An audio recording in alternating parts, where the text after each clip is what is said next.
Oh, in book tour ni sang chonin win and string si an chakak. In buka chuan in o apol lam pang hi chak tur zo ka ngai sa an ni zanin atan chuan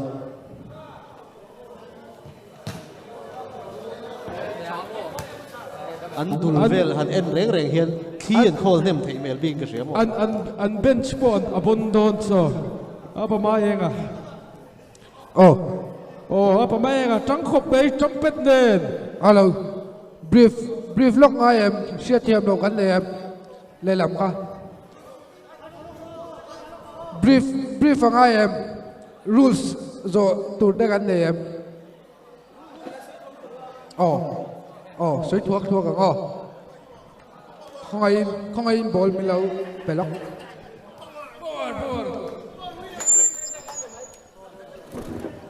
Kikin ti donin lại nè cắn kề bô nè cắn đàng chuan secondly keeper secondly back kicking thầy lâu free kick secondly kicking secondly abang rồi nào mềm lại bô nè fall hey lại nè keeper cả vui khát back in khỏi thầy lâu ivom chua ka ipol te pasa le lam polin an khoi ma le center opponent center lampang apel ma chu voi khat chi i khoi thei abak chu indirect in kan sem thei chiang ni ro good luck Rules and regulation. In short, I disagree to Ilonia.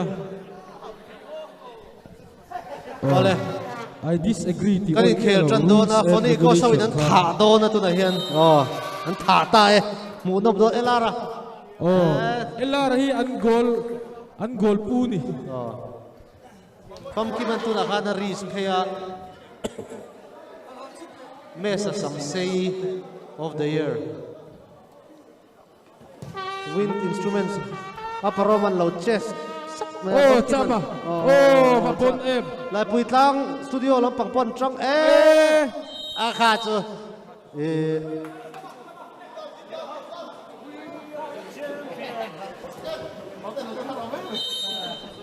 zore moya yes zira na lo save in ka sia zir puya Pu zore moya po. Atang le. win thau chu sira pu mai ka te hawin an lo ha ma power te fam ki man khal me ka thiam khop mai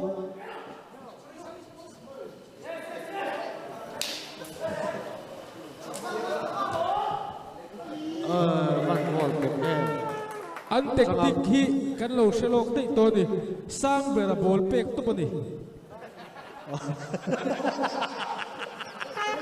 sang pe pas stop Andris huai thin buka la goal ang la ti trang ro win ben goal do ti kan sia win instrument ho Development at Sengdon, development. ole fam ki ba pal thang hele me sana tam do le goal lo tar poilu Afam kim ang kluk tre pa ni. zore mi hian ni tunge tran kan zot velok do na tran ber Gospel United din sak phai lo ma mi kan team ka kan cha chuanin tuna han champion kan tum apoi bong ko yes a goal lo mo tu na mi kha goal chaman man Ball po tang chat bay. na di kha apet na di kun de apet na Elara. come on number 7 te pa ka be An chu sak le. a goal te thei lu Pamoy em. Pui mep le mai. in va pui ve ole come on come on zir puya chalutuk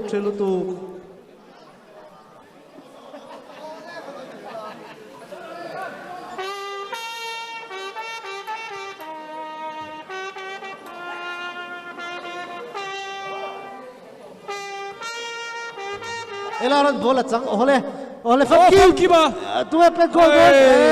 khai elara thiam gì Elara cha khop me ticket thiam le ball thiam abiang no tur zong o zali hian ho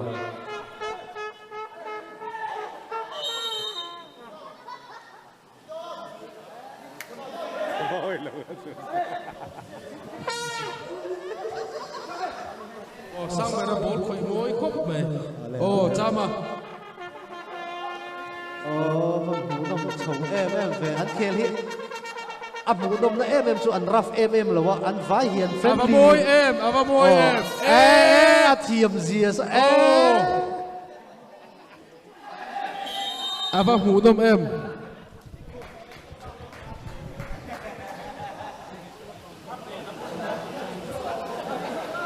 cha mai phạt đâu vậy tuy đuổi rồi hà lỏng quá in liam adon kat me phải quay em phần đi làm đi thác ai cần ôm em đi ngay lỏng quá ở đây phong kim mà hiện cho appian ship vít bộ cái tụi ta pet suộc tụi quay pet thằng đó đi cái gì yellow card đánh hoa sang bera Paroman bola chang elara pass le a Paroman chang le don ne sao chang la ma pe ole Ava chang le ta an game hi boy ni phoni hoi chu o a zai bon thiam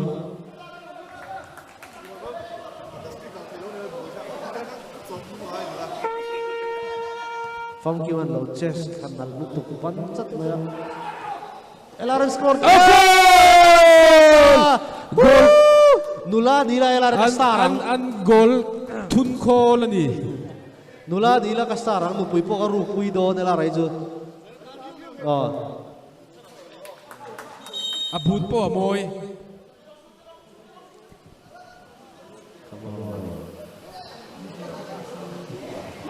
Moses win and string so point trăng Moses elara nap chang le lo tu ta bi kha chu an pass dik lo de Moses khan a pass nung shat mo te men a district claim na thel do ni zore mo ban point tak em atar mi khan lo lia de wo dia zor moya hi kan folk instrumentalist le siam tu kan dei that ber te jing mi ni fam ki ban lo chang le ta zo than moya sorry mo oi zo than moya sorry kan lo lam sual art and culture hian instructor nom thar le haling du she so lo chon tin a ham thiam hle ni ole zirpuyan bol changa chama kha chu che si da dai lo deu ni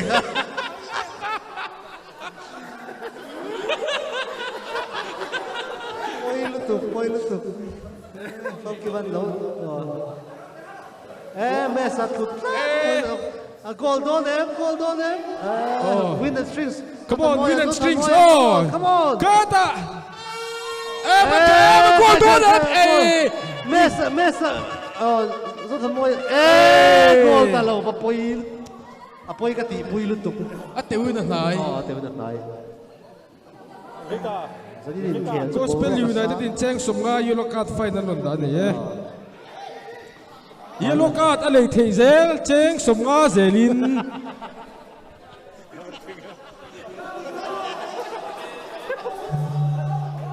yellow card kan zuar red card po a lei thei Cheng za zelin kan zuar zel don phuai tha ela ra hian chu ngam do ne chu ngam do ne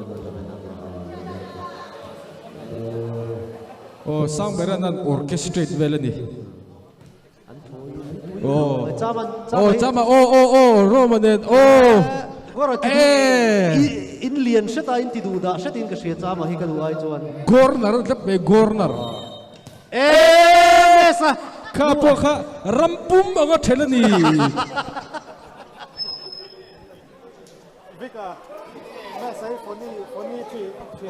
phone thin kha de me sai amaro chu hey wind instrument a hian alu tarigot me alu ani sa tho na ngin club khel na lui na ba shoot thai de to na ga elara sensational chan de wa ngai ni chan de wa ngai tuna hian 1-0 in phone ho in an li ta ni elara pet goal ngat le khal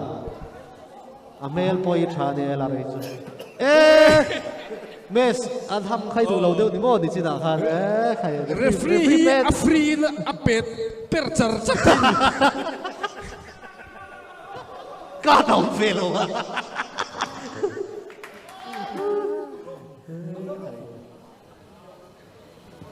ปารมาปอดสังเล่เบียจดทันมวยปอข้าปอรำปุ๊บเฉลยเนี่ยโอเลลาร์บอลลูนสกาโปรเทย์เขาไม่จันดาดีมาเสียอันดังเตะสักกันเดียวลาร์โดนข้าดิกตักจนอัปเดตเอาตัวนี้เราข้ามาจนเป็ดสมองลาร์เชียมันเดียวapa moyวิรุณนั่นแหละsama kamu bola tiam sama ini bola tiam bukan kesian sama lain petem lu tuh chusak moy lutuk in khela tang ben kesian tu lah dia kalau ngau hian announcer ni chaper ni jadi ni tuna outlet ta corner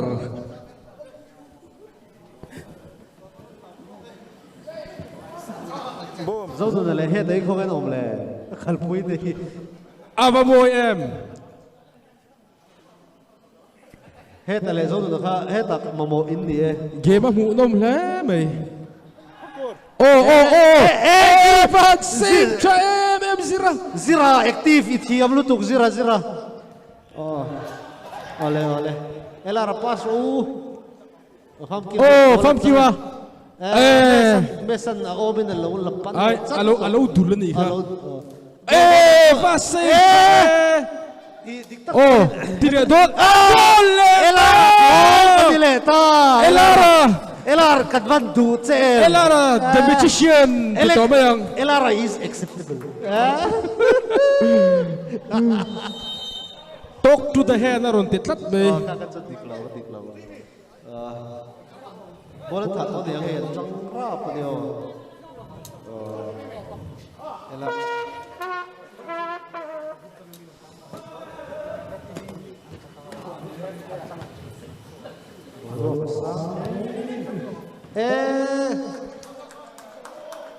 zirpuele me sahi active lamami ve thi dan nia anin ngam de big pokamani elaran bolat sanga aparoman at sang le van munam em khai an ma dilam site ate anin pass ball vel tikitaka an ne ve kiba gol talo ava vom na veตัวปุยเวงทัดหลังวอลปุยลุตุกันเตียงเลยครับเอาเลยวินอินสตรูเมนต์เซาวินเดนสตริงเซาคัมออนเป็นกอลรู้โอ้ซามาอิริสไทยก็เสียเป็นกอลไทยเอาไปมวยอักเกะค่ะอักเกะเชเวลเซียลุตุไทควันโดซิลชินเจียสักละมาคันอุมาเองค่ะอุมาเปเวรู้อุมาเองอะอาบพาสมวย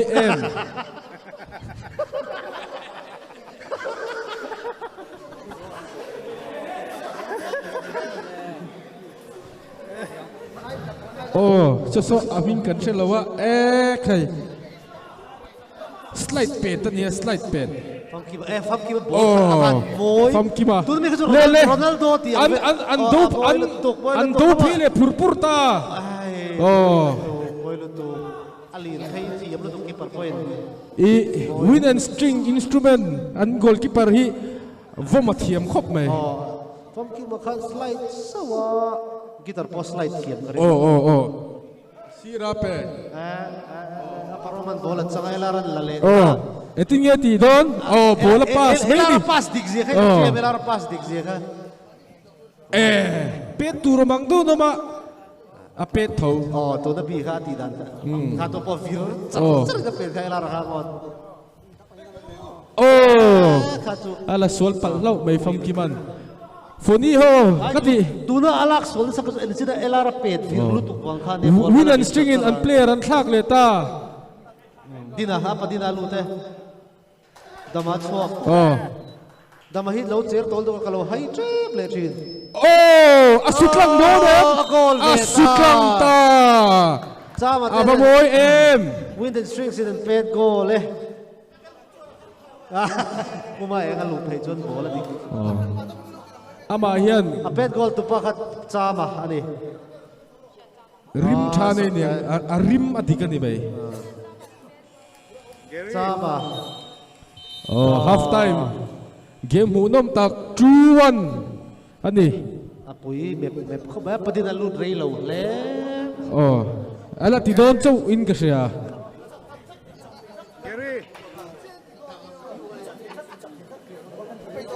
วันเหตุเกมมาจังหังหมดเลย oh game ma chang game ma so sang don กะเราละพวงชุนสมงะกันจักดานตัวนี้กะเราพวงอ่ะ oh ngal roll che ngai to tur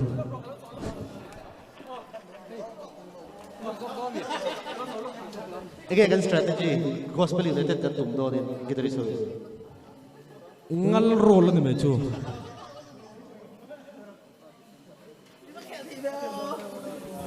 ผู้ว่าอย่างนั้นรอน complain king cobra defender รันบ้างตีไงดาวเราตีผู้รอมา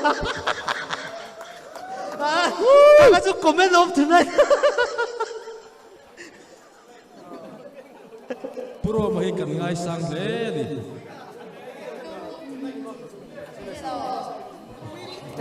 Elara thiam tu ruzia hi kan lo en lenga zrina hi comment of the night kha king cobra hadi elar din ho ni tok be ni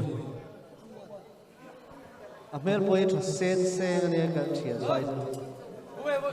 Zania dollar ka ho zong zong kan star ron turin asomen kan so ma jo elara hi score update kasan puang le lo ko nga Funi ho true win and strings 1 game ala in thak dang lam thei ni Mason bolat sang oh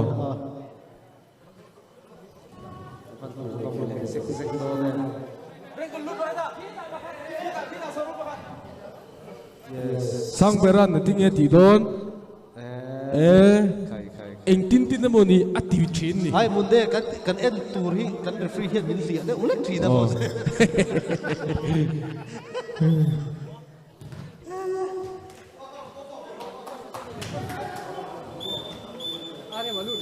oh moi takin out de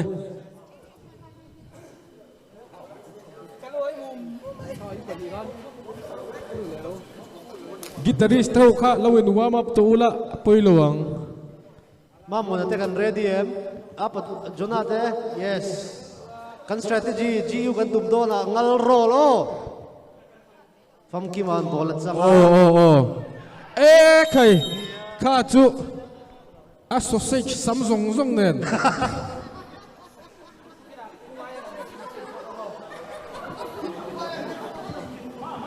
come on taman bolat pe a el sinam fam ki man bot bharti na de afan toy don ne fan nei don ne come on apa dom le to ne golem oh khai pui lu tuk moi taman takin bola lo la a pet per si mai Moses ole Mason moi takin a pet out de lapan lo che ni kin ko brain bola chang oh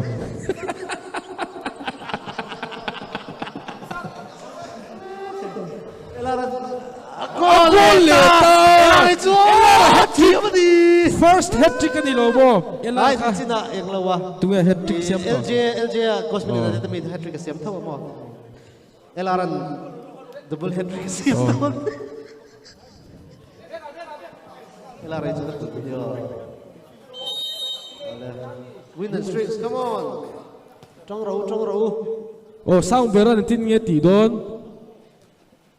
oh a bola chang le oh ziran moi takin lo thang zira hi lo tha di oh ava moi em falta mahi keyboard thiam tu rol tu vocalist pa oh tuwe lam lawa a gol lo chia ni chia ti come on a gol le ta base tu na mi khachu adin pass khop mai fam ki ma sis moi lu goli thun ta elaran game khata goli thun the ani thil da thun thei ni dem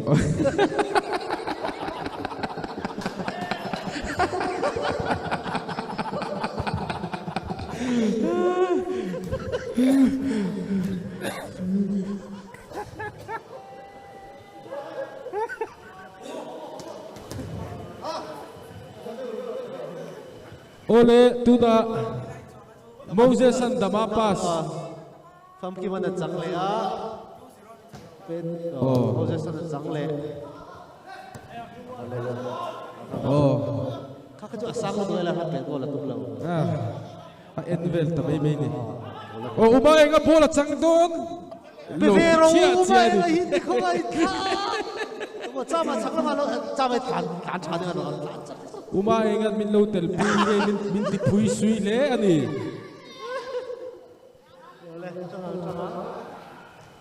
Fam kima. Chang le. Win the string so it doesn't be out but now Moses and bola la tunge pass doon Fam kima out ta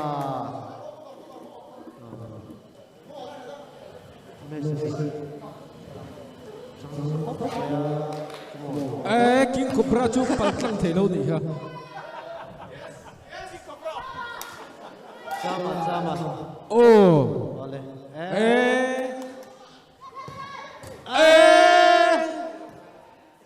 Goal post an per ni. Taman bola khal nalut tu kelara pass ari root samo elara at tidunga baklo chuti tu ke Alok kapkar ni.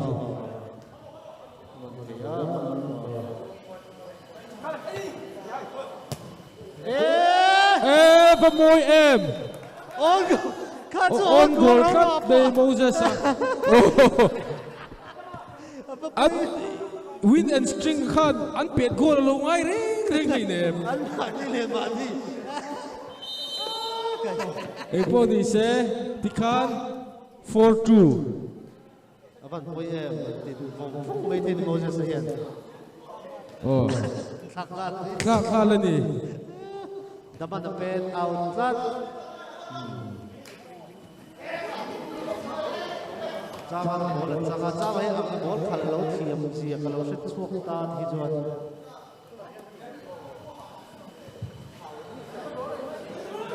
Jangan sampai fair apa sepeda bola. Not to win. Lelam bola per. Tu nama itu apa rumah dalam safe dalam ini.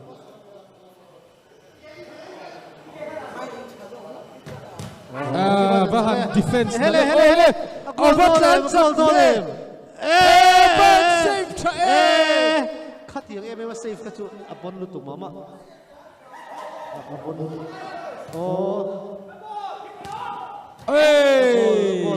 Ateu leni.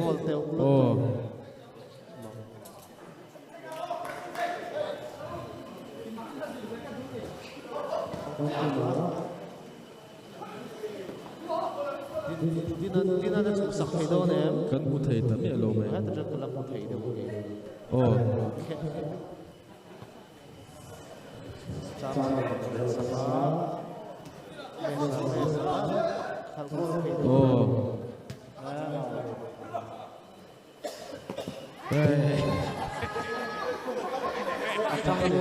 Apa sama yang jangan ni? Break fail trip ni. Sakla masuk semua ya, bawa mesa, buka tu kan pasok tu kan lagi.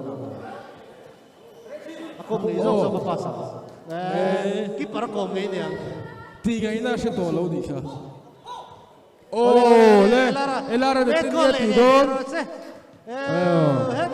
Dama. Kan siya may beta Elara broto. Kaltura tanan. Akal pe.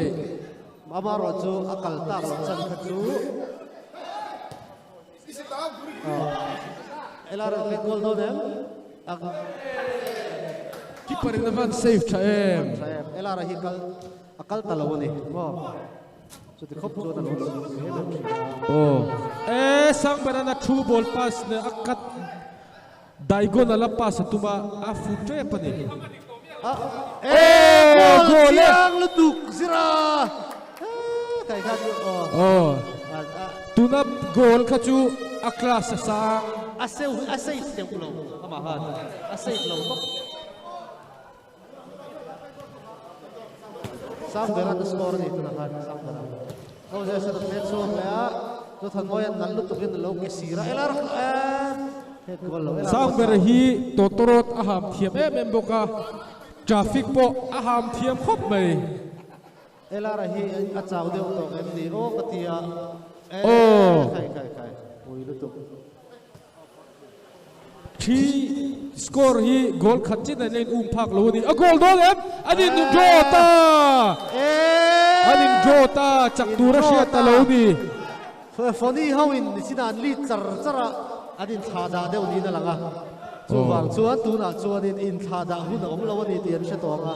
abodam le zual don ani score hi 4-all ani fam ki ban a chang don khop be golden goal ang phukui don to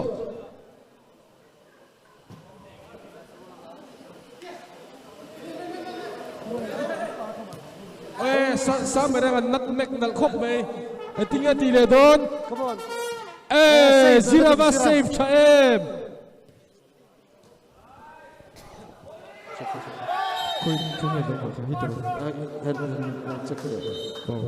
hello hello tikhan in yellow card an mutlat check somga melatan check somga lut le ta tui mana kan hang hem zo Tom Kiwan free kick daman lo chang le a kha chu me sa khan in ela ra kha alo block chi nge mani kha Tom Kiwan lo chang aproman lo chang a out game atang ta khop be aga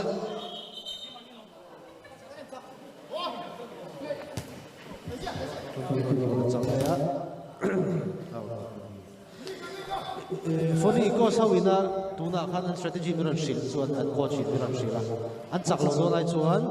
di line chung anga khan aparoman rule ngan ka chuwa ti be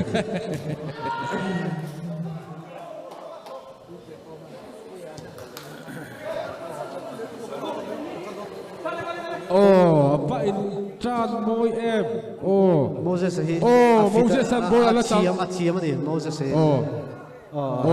anti kolvel achak khred amaro chuan lo in man lo deu ni chang mai ela te tunge chak do tuna thun ma sa hi chak ni to phela achan chu hun atlem to em maya tlem to turu lu tu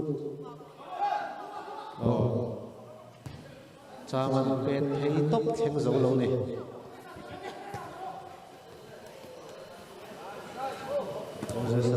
Halat dama kha chu pen out a defense moi khop mai kha chu come on apana trong ro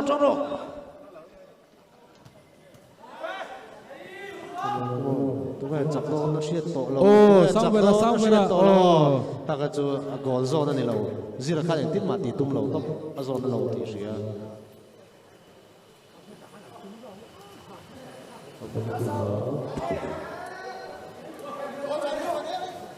chặt lo tu nó siết to lo trong về phê in khela tu na hian ela ran lo pe chu back volley vela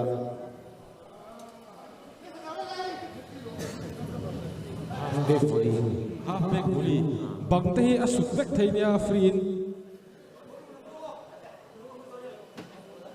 win and strings here in chak hin tum view lo in ka she draw tum hian khel in ka she tun ma se chak chun tum tho me thei tro de chak tumang so chama chama tinge ti don pedoi tu so bamoya avan teu em kha ka aba mu dom em 1-2 hit combo ni kha ahamana mo a chemana chen telin ka she tu na dama to Moses dama ko na chakla ma fak ki wa alaya ela ra pe don me don lo bas chaem ki paran nei thave ve ki paran tha thave ve na to padin draw abahan 4-all beautiful game Foni chak turangai an chak lawa amaro chonin draw ani game moi khop chuti ro chon win tho lo thiam zia kan huwa win and string so hi aro pui kan ti tak zep win and string so hian yellow card void ni an hua chenza